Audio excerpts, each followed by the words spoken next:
Começando mais um programa Conexão Política, eu tenho aqui ao meu lado Felipe Cumbral, que já tem uma cadeira cativa no nosso programa aqui na Vale TV. Obrigado pela tua presença mais uma vez. A gente vai falar sobre cultura, política, como sempre, né, Felipe? Obrigado, Tobias. Obrigado, pessoal da Vale TV, poder realmente estar aqui novamente e falar sobre essas coisas que eu gosto tanto e que me move tanto, os livros, a política, né, fazer a diferença na vida das pessoas através desses campos de ação, né? Estar aqui no Conexão Política é sempre uma grande alegria. É uma alegria para Novo Hamburgo te ter como um representante, um jovem com 32 anos, um histórico de 18 livros na carreira, que com essa idade é de fato algo que chama bastante atenção. E agora fazendo o lançamento de mais outros 2 novos livros, né, que é a História das Irmãs de Santa Catarina, que a gente tem um spoiler aqui, né, para passar. Está no prelo a obra e já temos a capa, mas está para ser lançado em breve, é isso, né, Felipe? Sim. E também a História de Tupandi, esse que já está pronto, né, já foi lançado, está para ser lançado. Em breve nós teremos o lançamento, né? Em 23 de novembro, e nós temos o das Irmãs também num momento muito próximo, embora a obra ainda está no prelo, né? E, claro, a gente, mais à frente, vai ter um evento também na Fundação Sheffield para o lançamento dessas obras. Esse livro da História de Tupandi, o que te moveu? Qual foi porque tu já escreveste vários livros sobre aquela região do Vale do Caí, né? Este é o 4º livro daquela região. E o que te moveu a fazer mais um livro daquela mesma região? Bem, comentar para você, para os nossos telespectadores, que ano passado, no final de 2018, eu realizei uma palestra na Feira do Livro da cidade de Tupandi e recebi o convite do pessoal para, de fato, publicar essa obra. Como um representante político da cidade de Novo Hamburgo, eu não posso prestar um trabalho remunerado, né, para uma prefeitura, ou para um órgão público, né? Então, fiz esse trabalho no amor, né, para a administração lá de Tupandi. Não que não fazia no amor para as outras administrações, né? Mas assim, de fato... Porque todo livro é um trabalho de dedicação e amor, na verdade. Exato. Né? Querendo ou não, sendo remunerado ou não, é no amor. E como você disse, né? Além dessa questão, né, do trabalho e às vezes até das dificuldades que temos na posição de escritores, mas também, poxa, o 4º município já historiografado, do Vale do Caí, quer dizer, escrevi sobre Linha Nova, São José do Hortêncio, Bom Princípio e agora Tupandi. É uma história de muitas pessoas que construíram uma comunidade, que cada uma dessas comunidades tem as suas particularidades, mas também algumas coisas que unem essas comunidades, porque o Vale do Caí é, junto com a Serra Gaúcha, as regiões de melhor índice de desenvolvimento humano do nosso país, né? O Vale do Caí e a Serra Gaúcha, os seus municípios têm o mesmo índice de desenvolvimento humano da Alemanha, de várias regiões da Alemanha, norte da Itália, Áustria, né? Claro que há muitas diferenças, mas assim, o que fez dessas regiões tão desenvolvidas, né? Uma região pobre, né? Difícil, aliás, esses imigrantes já saíram da Europa porque foi muito difícil lá, né, porque eles eram o excedente populacional lá. Chegavam sem nada aqui, né? Praticamente nada, né? Carregava às vezes, né, uma Bíblia junto, né, algumas mudas de roupa, mas não tinha praticamente nada, né? E construíram essas comunidades que hoje são exemplo para o nosso estado e para o nosso país. Eu vi aqui no livro que tem inclusive relatos históricos. Tu aborda a história de Tupandi desde a sua raiz mesmo, não a partir da sua fundação, mas de fato a história da comunidade local das primeiras famílias que se estabeleceram ali. Que se estabeleceram ali. Isso se deu a partir de que ano, Felipe? 1856, chegam os primeiros imigrantes ali, já havia uma localidade um pouco desenvolvida ali, que era a picada dos Winterschneis, que hoje a gente conhece como Bom Princípio. Só que aí que é interessante, assim, esse movimento migratório que essas famílias fazem. Né? O berço da imigração alemã no Vale do Caí é São José do Hortêncio. Né? Então, 17 famílias emigram de São José do Hortêncio para Bom Princípio, né? Através de Guilherme Winter, que foi fundador de Bom Princípio, e depois algumas já saem de Bom Princípio e vão para Tupandi, ali 2 anos depois. E também, um detalhe muito importante, Tupandi é formada por habitantes de São José do Hortêncio, em sua maioria, Bom Princípio alguns, muitos de Dois Irmãos, que é um município aqui vizinho nosso, de Novo Hamburgo, e muitos diretamente da Alemanha também, mas famílias muito numerosas, isso faz com que, sendo muito numerosas, aquelas terras fossem logo ocupadas. Mas Tupandi, a diferença de Tupandi, por exemplo, para Bom Princípio, para São José do Hortêncio, eram terras muito íngremes, eram terras muito ruins mesmo para o plantio. Né? Então isso fez com que Tupandi fosse uma das localidades mais pobres do Vale do Caí e que fossem mais atingidas no processo migratório. Né? Então, por exemplo, agora, 15 de novembro desse ano, né, comemora-se os 100 anos da localidade de Puerto Rico, lá banhada pelo rio Paraná, no nordeste da Argentina, na divisa da Argentina com o Paraguai. É uma região que foi quase toda ocupada por famílias de Bom Princípio, Tupandi e outras comunidades, porque não tinha mais terra para essa gente toda e eram terras ruins. Então as famílias ficaram muito numerosas, eles tiveram que emigrar em busca de novas oportunidades. E essa abordagem regional tu também traz no livro, também né? Ele vem. E outra coisa interessante que chama bastante atenção, no livro tu traz algumas gravuras, algumas figuras, inclusive, que para os nossos costumes atuais são bastante chocantes, que são as fotos que, enfim, a gente que conhece um pouco a história já sabe que os antigos costumavam fazer fotos dos mortos, né?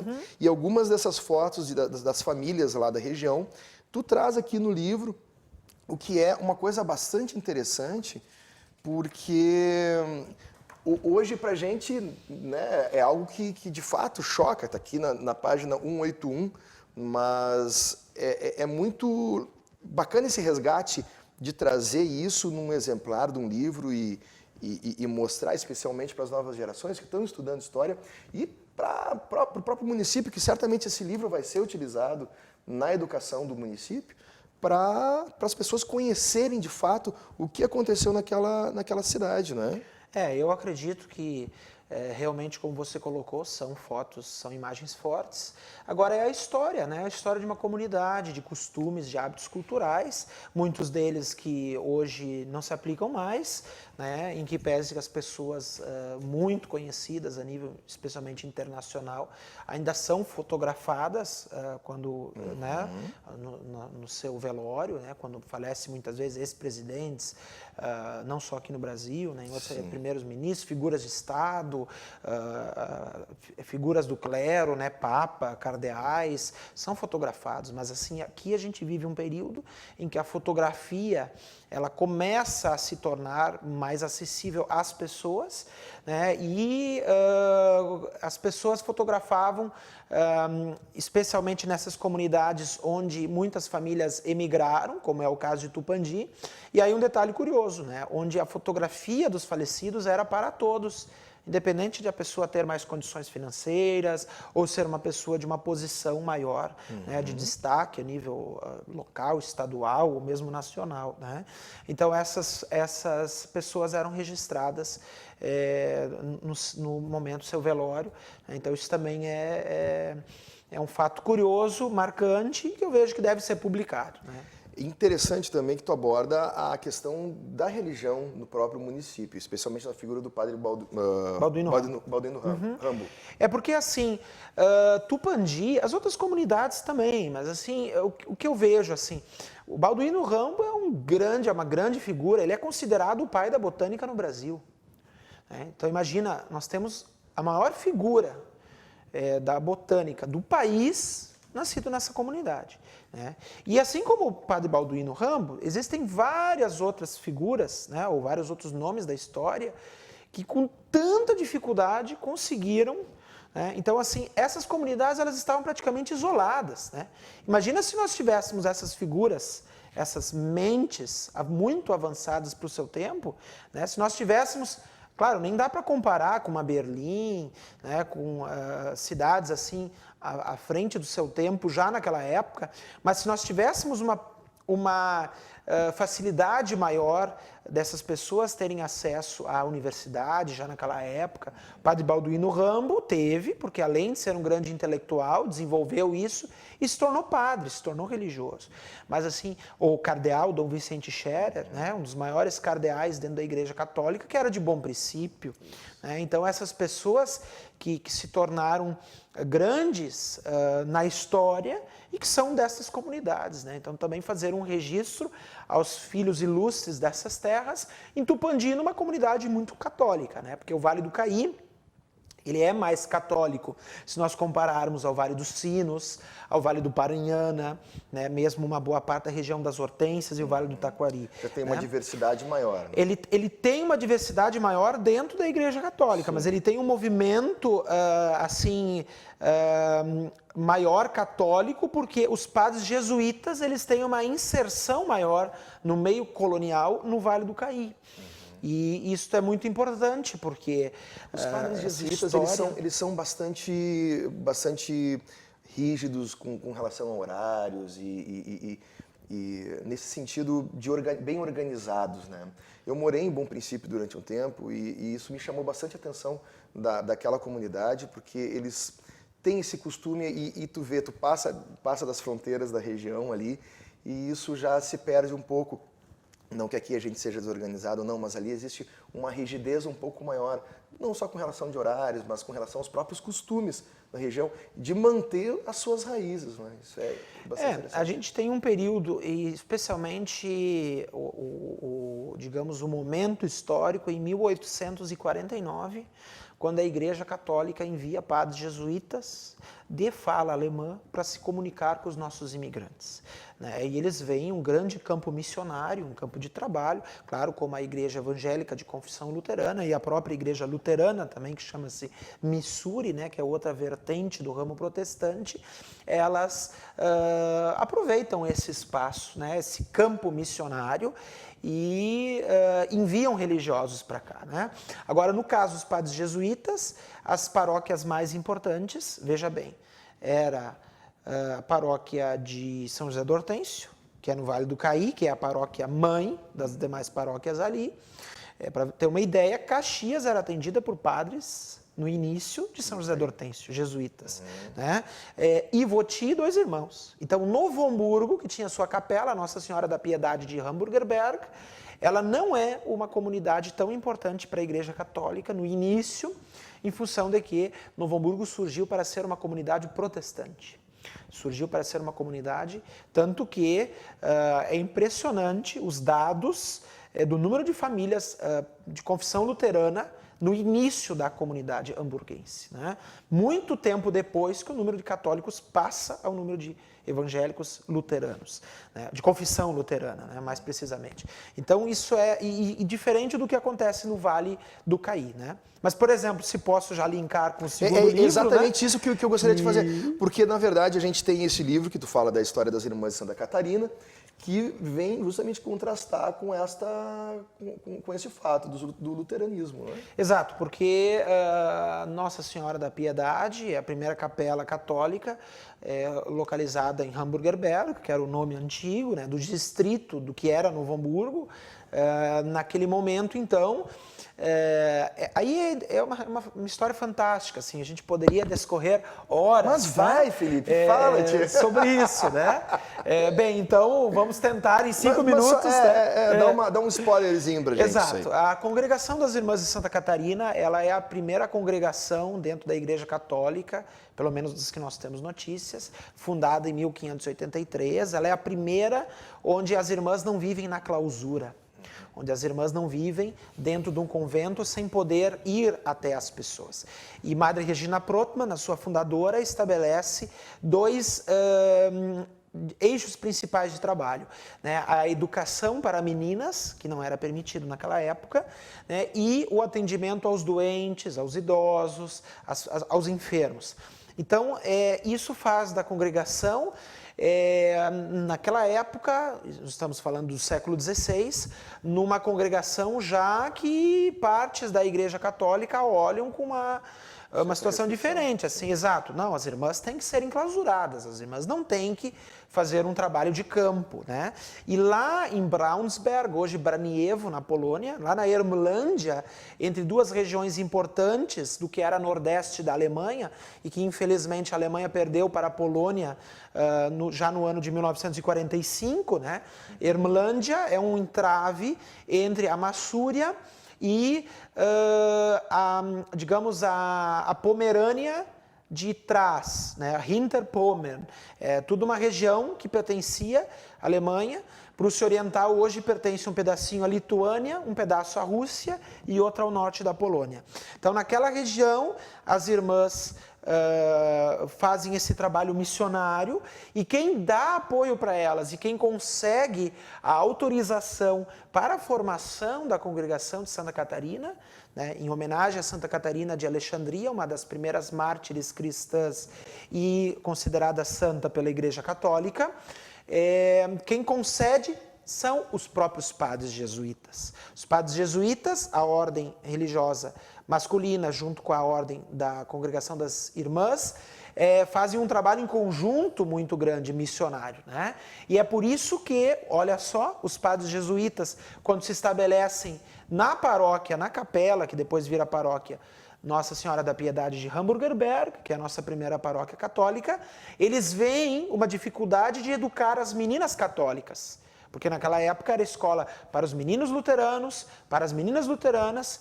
E quem é que ia lecionar para as meninas católicas? Então, um padre jesuíta aqui escreve para a Madre Geral em Braunsberg, né, isso antes de 1900 já, e relatando a irmã, traga, por favor, envie irmãs missionárias para que, se elas se estabeleçam na nossa paróquia, nós vamos dar um apoio enquanto paróquia, enquanto comunidade, para que façam todo um trabalho de campo na área da educação. E aí, a partir de 1900, vem 3 irmãs, né, e depois elas criam aqui também uma parte de formação para que outras irmãs, ou melhor, outras jovens juristas alemãs pudessem entrar na congregação aqui. Fiquei em dúvida, qual foi o tempo entre o pedido e a vinda das irmãs? Em torno de um ano. Né? O padre escreve ali em 1899 e já em 1900 às essas vezes irmãs mais vêm para cá. rápido que o protocolo de um governo. Nos dias de hoje. Nos dias de né? hoje. Né? Então é interessante, sendo que nós temos 3 meses de uma viagem de navio. Exatamente. Né? Não chega a ser até tanto. chegar a carta na época, lá, eles decidirem mandarem, né? Exatamente, né? E aí essas irmãs vêm para cá e fazem transformam em obras. Bem, elas criam lares, escolas, hospitais em Ivoti, em São Sebastião do Caí, em Bom Princípio, em Cachoeira do Sul, São Gabriel, em Campinas das Missões. Então, esse livro é o primeiro, né, de 3 livros. Esse primeiro, tomo 1, né, volume 1, com 376 páginas, né, e é um livro em coautoria, né? Sim. Junto com a irmã Armela Roden, que foi madre geral da congregação em Roma por 12 anos. E hoje ela está aposentada, mora no lar das irmãs em Ivoti, tem 77 anos. E aí, junto com ela, nós fizemos esse trabalho, porque essas crônicas estavam, claro, já traduzidas por 4 religiosas, mas nós tínhamos que fazer essa conexão das crônicas com as fotografias, com os documentos, né? Foi realmente um trabalho gratificante, porque, eu digo, cada livro ele tem a sua particularidade, ele tem as suas histórias diferentes, tem a história de vida de tanta gente. Sim. É por isso que eu continuo escrevendo e publicando, e terei mais obras em breve, com certeza, né? Próximo semestre. Só essa aqui já te garanto, tem outras 2, porque serão 3 tomos. Exato. Desse livro. Exato, o tomo 2 para o ano que vem, né? Sim. E o tomo 3 para o ano de 2021. Esses trabalhos tu iniciaste o ano passado. O de Tupandi esse ano. Tupandi esse ano, né? E o das irmãs realmente já, mas com maior foco no segundo semestre do ano passado. Sim. na época em que tu ainda eras presidente da Câmara Sim. dos Vereadores. Que eu dizia para a irmã, ó, só posso ficar 1 hora aí, porque já estão me chamando, já tem que assinar um documento, já tem que voltar, já tem que... A irmã ficava lá, assim, super preocupada, né? O livro não vai terminar, né? Não, vai dar certo, né? E no final, deu certo, Deu né? super Estamos aí certo. com o volume 1. Estão prontos os 3 tomos já, aguardando Não, na verdade, nós trabalhamos e publicamos o tomo 1, né? O tomo 2, agora já em dezembro, e no período de recesso da Câmara, vai te eu facilitar. e a irmã vamos trabalhar bastante, né? Para, de fato, a gente, não sei se será possível, né? Mas em junho, dia 13 de junho, marca uma data importante, os 21 anos de que Madre Regina Prottmann, a fundadora da congregação, foi declarada beata pelo Vaticano, está num processo de santidade, que talvez seja alcançado, queira Deus, né, que seja em breve. Então, esse processo, essa data muito especial para a congregação, junho do ano que vem, a gente quer publicar, então, o volume 2. Né? Sim. A gente tem algumas ilustrações aqui que eu só gostaria que tu falasse brevemente pra gente. Que A casa-mãe de Braunsberg, a residência, Fecha aqui pra gente, né, Felipe, se tu... onde Madre Regina Prottmann fundou a congregação em 1583 com outras religiosas, né? A Igreja Católica de Braunsberg. A gente tem que observar que naquela época, meu caro, a região da Prússia Oriental, ela tem em torno de 200 paróquias. Com o avanço da reforma protestante nas terras germânicas, dentro do Sacro Império Romano Germânico, dessas 200 paróquias, 78 permanecem católicas. Uma delas é a de Braunsberg.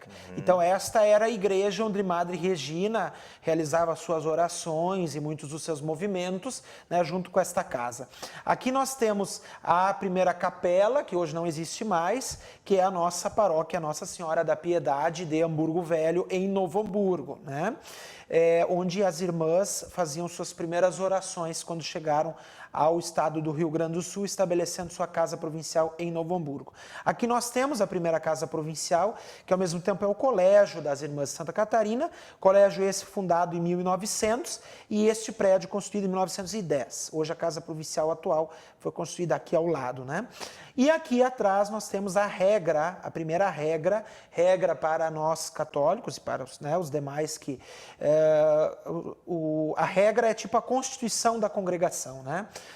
Foi formulada e assinada pelo bispo Martin Kromer no castelo de Heilsberg, dentro da Prússia Oriental, em 1583. Então, a cópia desse documento eu consegui, né, o original, e, de fato, a cópia desse original está materializada na capa desta obra. Tá aí mais um grande resgate do Felipe Kumbrau, que está lançando esses 2 livros, e a gente tem o maior prazer em poder falar sobre eles, especialmente pela importância das obras que tu fazes, Felipe. E especialmente para a nossa região, né, que é um resgate muito bem fundamentado, muito bem documentado, desde dos primeiros livros até alguns. Eu já pude ler alguns e eu quero, com certeza, ler mais esse aqui e poder conhecer um pouco mais sobre a história, tanto das irmãs quanto do Pandi. Quero falar um pouquinho contigo também sobre nossa política regional e um pouco da política nacional. Já começando com uma pergunta um pouco controversa: a liberdade do Lula, certo? Isso aí está sendo algo bastante discutido, né? Ele na verdade foi libertado não por uma decisão específica do caso dele, mas por uma decisão que gera uma repercussão geral, né? E isso tem um abalo bastante grande na política. As pessoas agora estão começando a ser bastante agressivas com o próprio judiciário, com o próprio legislativo, a comunidade política, para que se faça uma PEC e legislando sobre o assunto.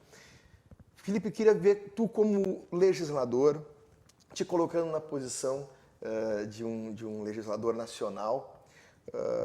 Como fica como seria a tua posição nesse sentido? Seria, em primeiro lugar, favorável à PEC, porque eu acredito na prisão na segunda instância. E por várias situações que a gente pode elencar, né? Porque essa situação, essa decisão do Supremo, ela não libera apenas um ex-presidente que estava no presídio. Ela libera milhares de outros presos, né? Por mais que a justiça diga que cada caso é cada caso, a gente sabe que o Supremo ele é moroso, né? Ele é difícil e que quando cai no Supremo a coisa é tão demorada que prescreve, né? Então esse é o meu posicionamento, eu votaria a favor, né? Eu vejo que o ex-presidente Lula, ele hoje, as declarações dele, as declarações de muitos dos dele, elas são declarações muito radicais, né? É claro que a gente vê isso do lado da direita e a gente vê um campo muito polarizado, né? Entre direita e esquerda, em que um bate contra o outro, né? E fica um jogo de ou a favor ou contra, né? E aí muitos assuntos para o país, eles não vão adiante, infelizmente, porque aquela história, ou você tem que ser a favor ou você tem que ser contra o Lula, né? E eu vejo que não é isto, né, o que vai realmente avançar, né, para o nosso país e para a nossa democracia, né? Esse campo muito polarizado, ele é preocupante de fato, né, porque vira e mexe, a gente se preocupa, né? A gente se preocupa hoje com um ex-presidente com várias situações, né, e que passou o seu tempo na política, na minha visão, né? Ele não representa mais como um futuro candidato, na minha visão, né? Ele passou do tempo, ele passou... Inclusive restrições legais. Legais, né? Não tem como... Ele vem com declarações muito agressivas, né? Só que isso a gente também vê hoje, né, de muitos, né, de um filho de um presidente, mesmo que se desculpou, mas que falou um grande absurdo que foi uma defesa do AI-5, Sim, né? Digamos, ele com um mandato eletivo, com um voto parlamentar, né, fazendo essa crítica, né? Então, assim, eu vejo assim com muita preocupação esse ambiente que toma muitas vezes as discussões do nosso país, das nossas ruas, mesmo na internet. Sim. Né? E no nosso legislativo municipal, existem alguns casos que estão sendo avaliados nas comissões de ética, especialmente pela conduta de alguns vereadores, e eu queria saber a tua opinião com relação a isso. Tu já vem te manifestando também nas próprias sessões legislativas a respeito, de certa forma, mas eu queria saber de ti, como é que tu enxerga esses processos que estão sendo levados, e de uma forma bastante sucinta, mas como eles estão sendo conduzidos? Em primeiro lugar, parte dessas situações tem questões políticas, né? Tem questões políticas, sim, sobre as 3 situações que estão hoje, né, no nosso legislativo. Então, assim, eu vejo com muita tristeza, sabe, essa forma sempre parece assim, de um bate no outro, assim, de forma muito constante. Porque o nosso trabalho parlamentar, ele é muito mais do que uma discussão, porque um falou um minuto a mais do que o outro na tribuna. Ele é muito mais do que uma discussão, o que você fez no verão passado, né? Ou qual é a opinião ideológica sobre tal situação, né? Por quê? Porque para a cidade avançar, nós temos questões muito mais preocupantes, ou melhor, muito mais relevantes. A análise do orçamento, dos projetos, das demandas que chegam para as comissões da Câmara, né, e para o nosso legislativo. Então, por isso, eu sempre digo, eu realizo o meu trabalho para a comunidade e assim tem sido o meu foco. Então, não é um foco de, assim, como muitos assim, não, eu fiquei ali, me pegaram naquela situação ali e tentaram, então eu vou esperar a primeira oportunidade, eu vou lá e eu vou bater, né? Ou eu vou pro... Não, os meus projetos apresentados é pela preocupação muito maior, que são as coisas da cidade para a cidade, né? Para a população hamburguense. Porque eu vejo que isso é o que nos faz, digamos, verdadeiros representantes da comunidade. Assim, a minha visão, né, política sobre esse assunto. Felipe Kumbral, está terminando nosso tempo. Queria agradecer demais a tua presença mais uma vez aqui no Conexão Política, dizer que como tu sabe, as portas da Vale TV, da Conexão Política, estão sempre abertas para ti.